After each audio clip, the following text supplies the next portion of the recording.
हो गया।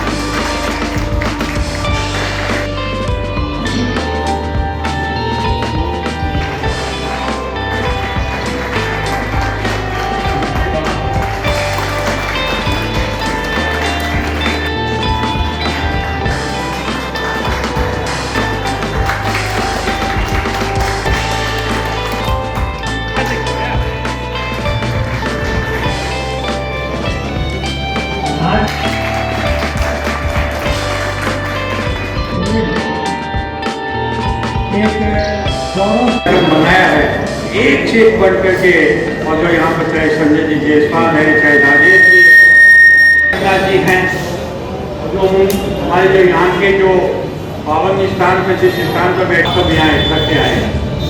मेरा एक निवेदन है कि जब कार्यक्रम चलता है तो हम कार्यक्रम को एक थोड़ा गरिमा बनाए का जो ध्यान है, जैसे अभी पूर्व वक्त बता रहे थे, लोग जो बातें कर रहे इतनी उन्होंने विस्तृत व्याख्या की शायद अखबारों में, तो इसलिए थोड़ा ध्यान हम लोग जब घर से निकले हैं या कार्यक्रम में आए हैं 2 घंटा यहाँ बैठेंगे तो हमारा ध्यान तो हम जब यहाँ से जाएं तो हमारा ज्ञान समृद्ध होना चाहिए।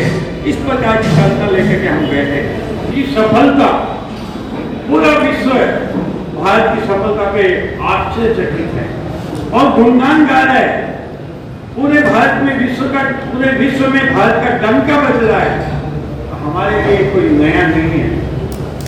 हमने तो चांद को चंदा मामा कहा है, यानी अपने साथ जोड़ा है उसको।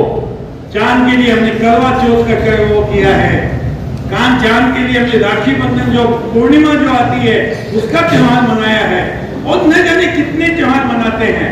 और आपको एक आश्चर्य बात बताऊं, निर्जला एकादशी जो आती है उस दिन चांद जो है धरती के बहुत निकट आ जाता है, और इसलिए उसकी गुरुत्वाकर्षण से जो पानी जो उछाल होता है, तो इसलिए वो कहा जाता है, हमारे वैज्ञानिक कहने थी, जो ऋषि मुनि जो थे वो हमारे वैज्ञानिक थे, उन्होंने कहा कि उस दिन पानी नहीं पीना चाहिए।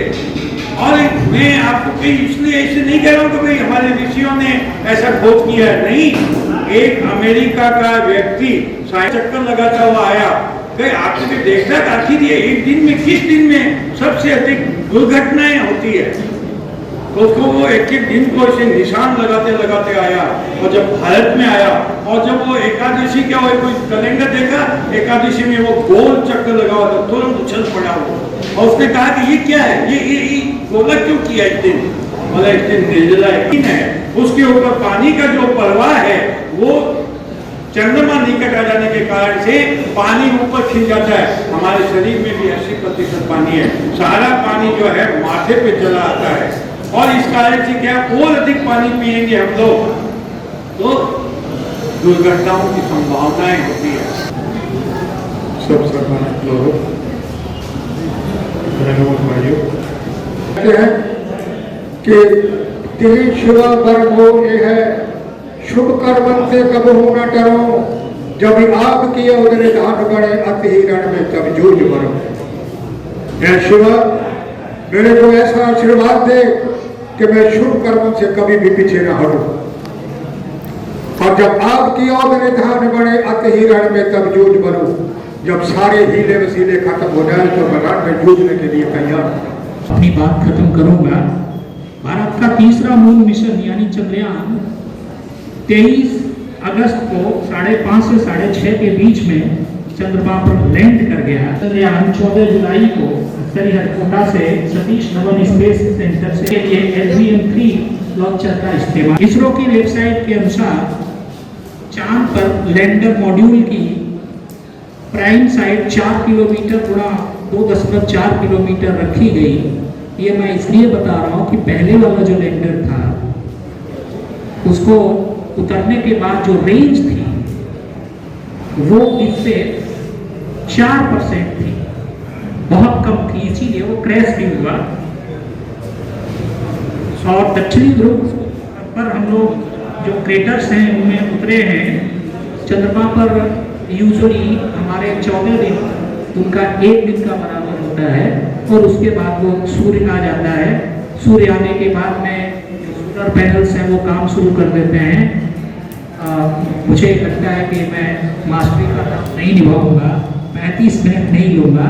मैंने संक्षेप में देश के इतिहास के बारे में, देश की साहित्य के बारे में, देश की संस्कृति के बारे में, बड़ी आश्चर्य की बात यह है कि दुनिया का ऐसा कोई साहित्य नहीं है, दुनिया की ऐसी कोई आर्ट नहीं है जिसके केंद्र में चंद्रमा नहीं है। ठीक लॉन्चिंग से एक दिन पहले हमने दुनिया भर की जितनी बेहतरीन पेंटिंग्स हो सकती थी चांद पर, अपनी पूरी टीम से कहा कि खोजो, कल लॉन्च होगा। हम आज अपने मैगजीन में, मेरी मैगजीन का नाम सदीनामा है, एक ऐसी पेंटिंग डालेंगे जिस पेंटिंग पर पिछले 400 साल में, 500 साल में सबसे ज्यादा कंट्रोवर्शियल रहा होगा। तो हमने बोलीविया, एक छोटा सा देश है, उसकी एक पेंटिंग छापी 1848 की, जिसमें एक स्त्री है जो पूरी संस्कृति का प्रतिनिधित्व करते हुए चांद की तरफ जा रही है। और हमने जब उसे छापा तो कई भाई लोगों ने कहा हम आप पर मानहानि का मुकदमा करेंगे। हमने कहा भाई आपको जो करना है कर दो, 1848 में ना हम थे ना आपके पूर्वज थे। कल जो इतिहास लिखा जाना है वो पिछले 400 साल को धो देगा, इसलिए आज हम इस पेंटिंग को छाप रहे हैं। आप भी इसको ध्यान से देखिए। फिर कई लोगों ने कहा हमने तो नीचे देखा ही नहीं था, ये तो 1848 की पेंटिंग है। खैर ये हमारे लिए गर्व और गौरव की बात है। गौरव की बात उससे भी ज्यादा ये है कि इसके पहले भी चंद्रयान गए हैं, लेकिन मैंने पहली बार देखा कि देश के हर कोने में, हर संस्था ने, हर वैज्ञानिक संस्था ने स्कूली बच्चों को बुलाया, इन्वॉल्व किया। यहाँ साइंस सिटी में, यहाँ एक रिपोर्टर बैठी है, वो वहाँ मौजूद थी, मैंने तो सोचा वही बोलेंगी। किस तरीके से लॉन्च कर रहा है, किस तरीके से लैंड कर रहा है, सारे स्कूली बच्चों को दिखाया तो दिखाया। ढोल भी बजे, बतासे भी बटे, लड्डू भी बटे। ये है हमारे देश की वो खासियत जो हम जब मौके पर होते हैं तो पीछे की सारी चीजें भूल जाते हैं। मैं एक बार फिर से उन वैज्ञानिकों को याद करते हुए, जिसमें बंगाल के 14 वैज्ञानिक हैं, एक वैज्ञानिक बजबज का है, और पता चलेगा खोजने से कि और भी वैज्ञानिक हैं। और नहीं है कि तू यूपी का है, कि तू पंजाब का है, कि तू बिहार का है, कहीं का नहीं है। वैज्ञानिक वैज्ञानिक है। मैं एक बार यहाँ सारे लोग जिन्होंने मेरी बात बड़ी ध्यान से सुनी, मैं उनको नमन करता हूँ। स्टेज पर जो बैठे हैं उनको नमन करता हूँ। और मैं कुछ चीजें आपसे शेयर करना चाहता था कि आपको धन्यवाद सुनने के लिए। स्टेज पर जो लोग बैठे हैं वो अलग अलग समाजों का, अलग अलग कामों में जुड़ी संस्थाओं का प्रतिनिधित्व कर रहे हैं। हमारे बीच में बचन जी सरल हैं जो अपने आप में की बोले नहीं अभी एंट्री हुई है। वो आपने पिछले 3 दिन में सारा देख लिया है, कैसे चंद्रमा घूमता है, कैसे जो जहाज सीधा जा रहा था वो किस तरीके से फिर सीधा होकर नीचे उतरता है। और इतनी यादें ताज़ा हैं और रहेंगी कि चंद्रयान 3 का किस तरीके से अवतरण हुआ वो हमें याद रहेगा। और उससे भी ज़्यादा याद रहेगा कि अब चंद्रमा पर एक पॉइंट है जिसका नाम है शिव शक्ति पॉइंट। असल में कुछ दिनों से जिस तरीके की फिल्में आ रही हैं, जिस तरीके के इतिहास लिखे जा रहे हैं, जिस तरह के इतिहास हमें बताए जा रहे हैं, हमारी बहुत सही रखें। ये जो चंद्रयान की कथा है, मुझे लगता है कि 3 नंबर चंद्रयान को आपने इतना देखा है, इतना देखा है। मुझे लगता है कि चंद्रयान 1 से लेकर 2 की जो यात्रा है, मैं उसको आपके साथ साझा करूं। बात शुरू होती है 15 अगस्त 2003, अभियान शुरू करेंगे। आपको आश्चर्य होगा कि पिछले कुछ दिनों में जिस तरीके की चंद्रयान 1 की 2 की चीज़ों को भी हम दोहरा रहे हैं, कुछ चीज़ें हमारे हाथ से छूट जा रही हैं। बस मेरा इतनी जिम्मेदारी है मेरी कि मैं आपसे वो चीज़ें शेयर करूँ। 2008 में चंद्रयान 1 चंद्रमा को पहुंच लिया है। पहले इस तरह की थी कि हम चंद्रमा की धरती से जब किसी चीज को हम अंतरिक्ष में भेजते हैं तो उसकी गति इतनी बढ़ानी पड़ती है कि उस पर धरती का गुरुत्वाकर्षण का जो केंद्र है, जो गुरुत्वाकर्षण है, उस पर कोई असर न करे और उस वेग को पलायन वेग कहते हैं, जिससे कोई भी रॉकेट ब्रह्मांड की तरफ चला जाए।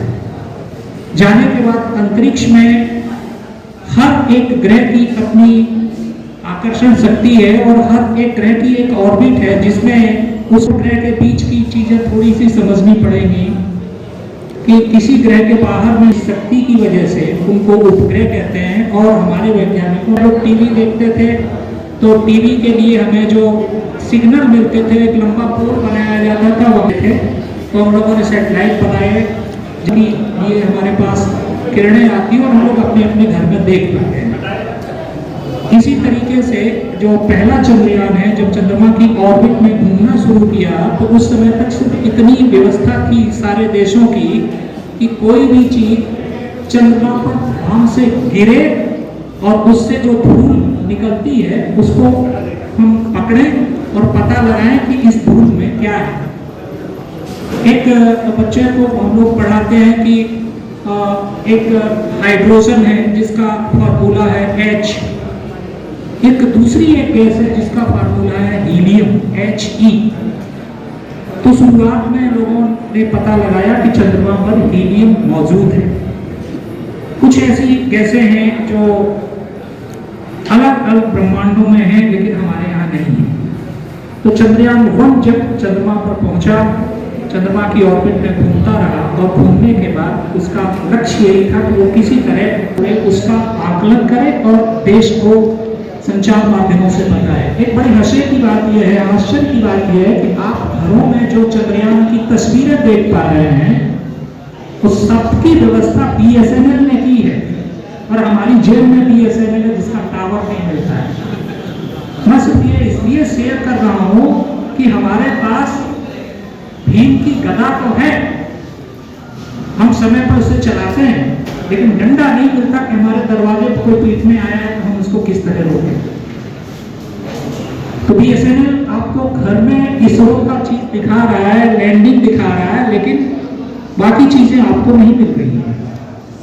और आप घबराइए मत, मैं प्रिंसिपल रहा हूं तो 35 मिनट तो ऐसे ही ले लेता है मास्टर, लेकिन मैं 35 मिनट नहीं लूंगा। मैं चीजें वही कह रहा हूं जो मेरे लिए बहुत जरूरी है। चंद्रयान 1 टकराया और टकराने के बाद जो धूल उड़ी उसका आकलन किया और उसने बताया कि चंद्रमा में पानी, हीलियम और बहुत से क्रेटर्स हैं, गड्ढे हैं जो उनको समझ में नहीं आता। असल में हमारे बच्चे क्या, हम खुद ही बड़े हुए हैं, हट कर बैठा चांद ने माता से यूं बोला, सिलवा दो मां मुझे ऊन का मोटा एक झिगोला। ठिठुर ठिठुर कर किसी तरह से यात्रा पूरी करता हूँ, आसमान का सफर और ये मौसम है जाड़े का, और नहीं तो कुर्ता तुम बनवा दो एक गाढ़े का। मैं पूरी कविता नहीं पढ़ रहा हूँ। माने कहा कि तुम्हारा साइज जो है वो हर दिन घट बढ़ जाता है, तो तुमको हम किस साइज का कपड़ा सिलवाएं, इसलिए हम तुमको कुछ नहीं बनवा पा रहे हैं। ये हम बड़े हुए हैं और ये बच्चे भी बड़े हुए हैं। फिर हम ये भी पढ़ के जब थोड़ा बहुत बड़े हुए कि आदमी भी क्या अनोखा जीव होता है, उलझने अपनी बनाता आप ही होता है। रात यूं कहने लगा मुझसे गगन का चांद। अब गगन का चांद क्या कहेगा कि भाई आप तो हमारे घर आ गए हैं, आप तो हमारी हर चीज पता लगा रहे हैं। और जो जनसंख्या है 140 करोड़ का जो जीन पूल है वो एक बहुत बड़ी ताकत है जो कहीं मिलती नहीं है। हम कहते हैं कि अगर यहाँ हमारे पास जातियां पंथ हैं तो हर एक पंथ की बेहतरीन जीनोम हमारे पास मौजूद है, जो एक बड़ी ताकत है जिससे हम पूरे देश को दुनिया कि भारत माता की जय जयकार एक बार आज शाम को हो ही जाए। मैं जब टीवी पर बैठा था दोनों हाथ जोड़कर हनुमान चालीसा पढ़ रहा था। जब पता लगा पिछली बार सेकंड में ही कुछ तकनीकी गड़बड़ी के कारण हमारा इतना बड़ा जो कार्यक्रम था वो असफल हुआ था। तो वो आखिरी 1-2 मिनट सिर्फ मैं नहीं, इस देश का हर राष्ट्रवादी व्यक्ति ईश्वर से यही प्रार्थना कर रहा था। उसको क्या पता है कि चंद्रयान ऊपर पहुंच जाएगा। कुछ लोग बोल रहे थे कि उस पैसा से मोदी जी अगर एक यूनिवर्सिटी बना दिए होते तो बहुत लोगों का कल्याण हो जाता। ऐसे भी लोग भारत में हैं। उनको ये भी नहीं पता है कि कितना रुपया में चंद्रयान चंद्रमा तक पहुंचा है, उतना रुपया में भारत में अक्षय कुमार का फिल्म बनता है। आप कल्पना कीजिए। और आप लोगों से मेरी एक ही अपील है, देश तेजी के साथ विकास के पथ पर आगे बढ़ रहा है।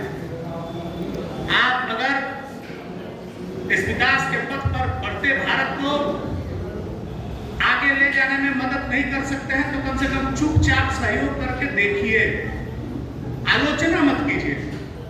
और आलोचना करने वालों को वही चुप कराने का प्रयास कीजिए, क्योंकि आप पूरी दुनिया में पूजे जा रहे हैं। आज ही किसी एक सर्वे से पता लगा है, साल तक टीवी में आ ही जाएगा, कि नोबेल प्राइज के लिए पूरी दुनिया के जो महान लोगों का नाम आता है उसमें 1 नंबर पर नाम भारत के यशस्वी प्रधानमंत्री नरेंद्र मोदी का चलता है। अब आप आलोचना कीजिए, उसमें कोई फर्क नहीं पड़ता है। हमको तो इस बात का गर्व है कि भारत का प्रधानमंत्री का दुनिया के सबसे बड़े लोकतांत्रिक देश को चलाने वाले नेता, जिसने अपने राजनीतिक कूटनीतिक नीतियों के कारण दुनिया में चल रहे युद्ध से अपने आप को अलग रखा और उनको संदेश दिया कि युद्ध से किसी भी समस्या का समाधान नहीं हो सकता है। ये अपने आप में बहुत मजबूत बात है, जो साधारण लोगों को और साधारण देश के नेताओं के बस की बात है ही नहीं। कोरोना महामारी के समय में सुनकर देखो, सुनकर देखो, सुनकर देखो जी, ममता राहुल मोदी बोले, लिखे जितेंद्र जी।